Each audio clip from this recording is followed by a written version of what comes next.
Flaky Jack. Flaky Jack was an upright and honest a chap as ever took money out of the church poor box. But he was flaky. By hell, he was flaky. Oh, yes.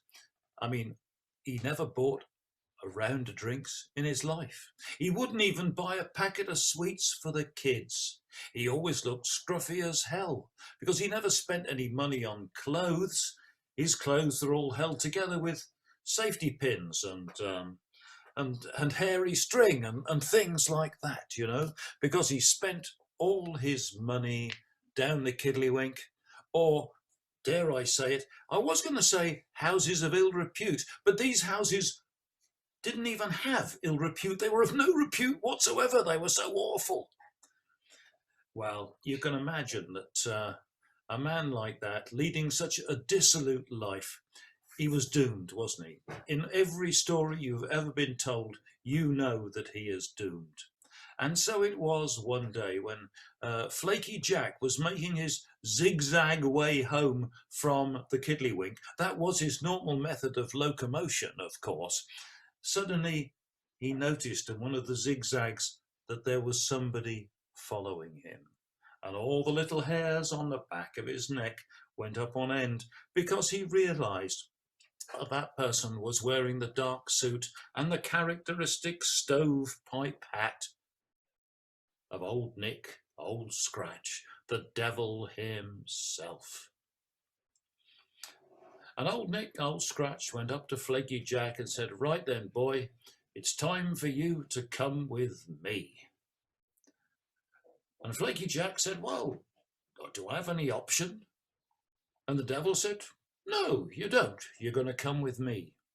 And Flaky Jack said, "Well, that's fine. That has to be the way it is. I accept that completely. But I tell you what, I've got a powerful thirst on me at the moment. How would it be if we just stopped off at the kiddlywink and had a quiet drink before we went down to your place?"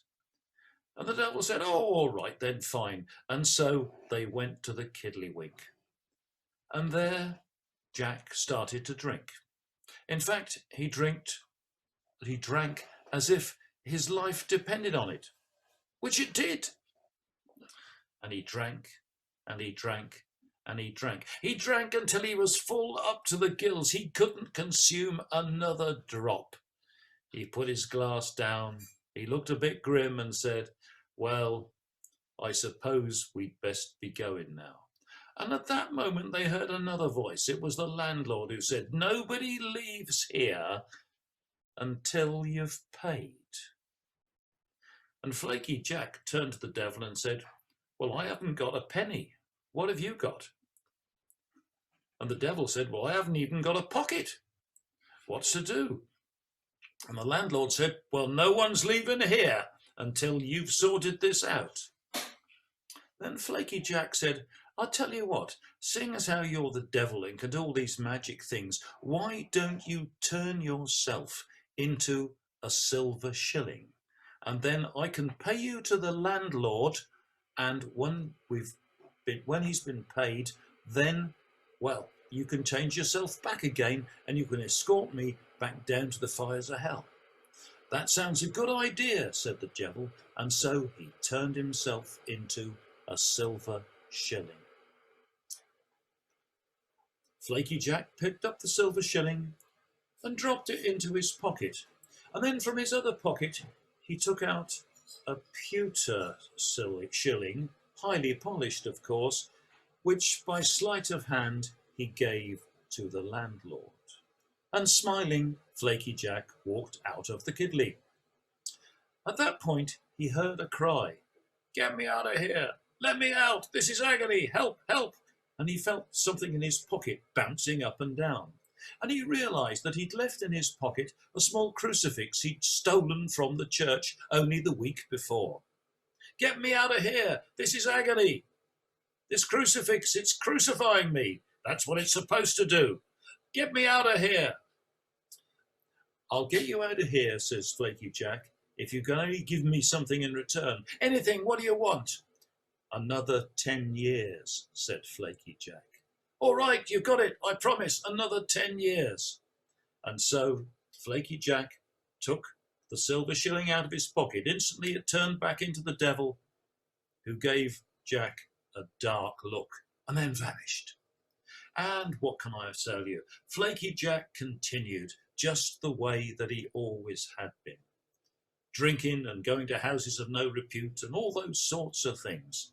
For another 10 years he had a fine old time, until one afternoon he was zigzagging his way home, his normal mode of locomotion, when suddenly, of course, all the little hairs on the back of his head stood up on end.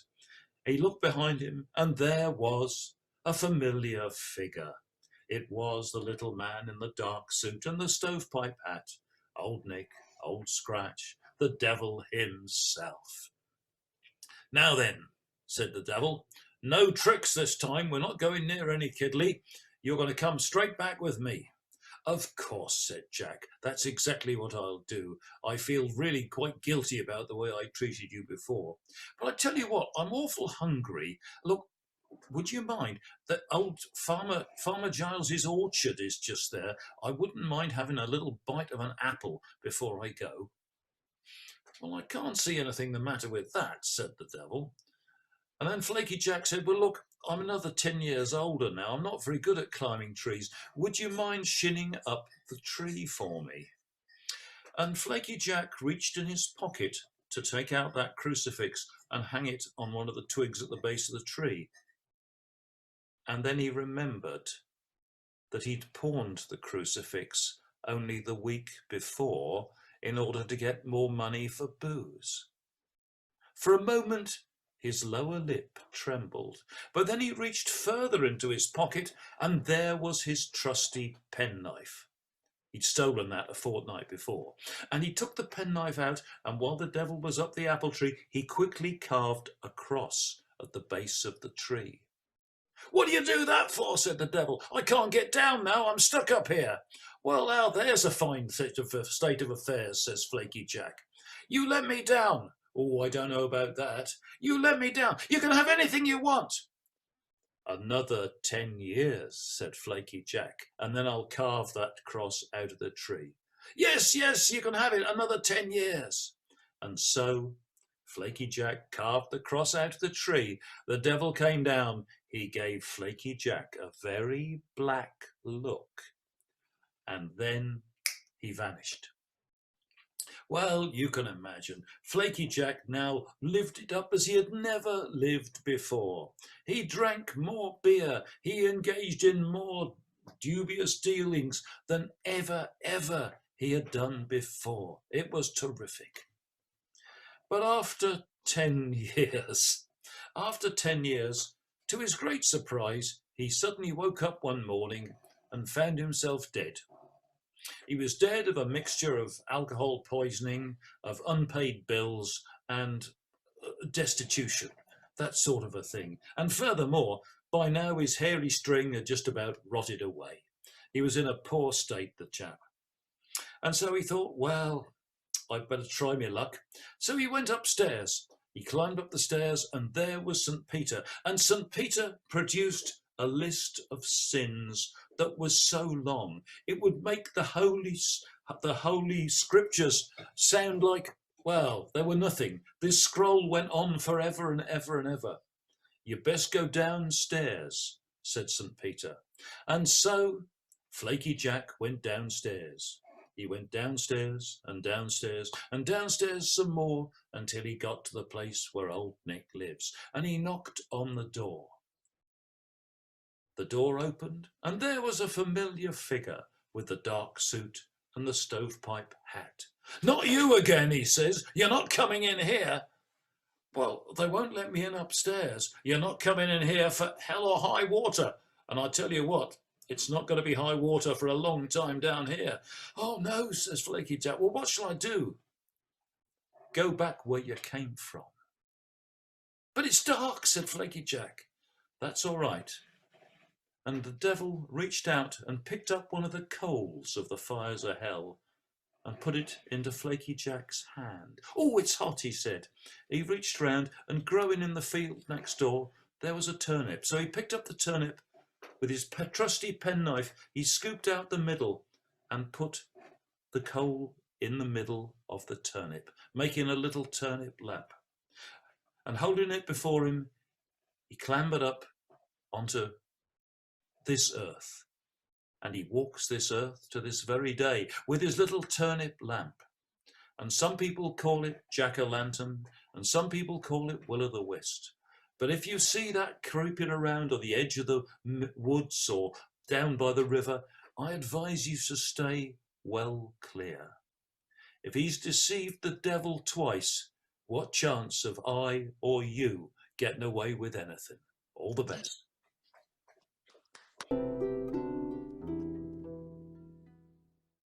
Now the great Roman Emperor Claudius, he conquered the whole of Britain, apart from them across the border in Scotland and in Wales, and us down in Cornwall. He didn't bother with the Celtic bits. Shouldn't forget Ireland, really. And he decided he would have to come down to Cornwall and conquer us. So he marches his troops down through England. Sinister Dexter, Sinister Dexter. And he arrives on the banks of the Tamar opposite Gunner's Lake. And in the morning, he gets out of his tent and he looks up the hill. And there is Little Jan, 6 feet high, 6 feet wide, typical Cornishman, too many pasties. And he bellows down, one Cornishman is equal to 500 Roman soldiers. Send them up, says Claudius. We've got to conquer Cornwall, and we can't conquer Cornwall till we conquer thee. Up they go, up over the Sinister Dexter, up over the brow of the hill. There's lot of hauling and shouting, and they're never seen or heard of again. The next day, Claudius looks out of his tent with some trepidation. And there he is again, Little Jan, 6 feet high, 6 feet wide, typical Cornishman, too much heavy cake. And he bellows down, one Cornishman is equal to 1,000 Roman swordsmen. And Claudius says, send them up. We got to conquer Cornwall. We can't conquer Cornwall till we conquer thee. Up they go, up over the hill. Sinister Dexter, Sinister Dexter. Disappear over the brow. There's a lot of hauling and shouting, and they're never seen nor heard of again. The next day, Claudius looks out of his tent with even more trepidation. Again, Little Jan, 6 feet high, 6 feet wide, typical Cornishman, too many cream teas, and he but one is equal to 2,350 Roman soldiers. Claudius looks to his officers and says, have we got that many? And they count them up and they find out they've just got enough. And they're just about to send him up over the hill. When this fella crawls out of the furze bushes, his sword was all bented, his shield was all dented, and he says, Claudius, don't do it, don't do it. Claudius says, why ever not? He says, there's two of them up here.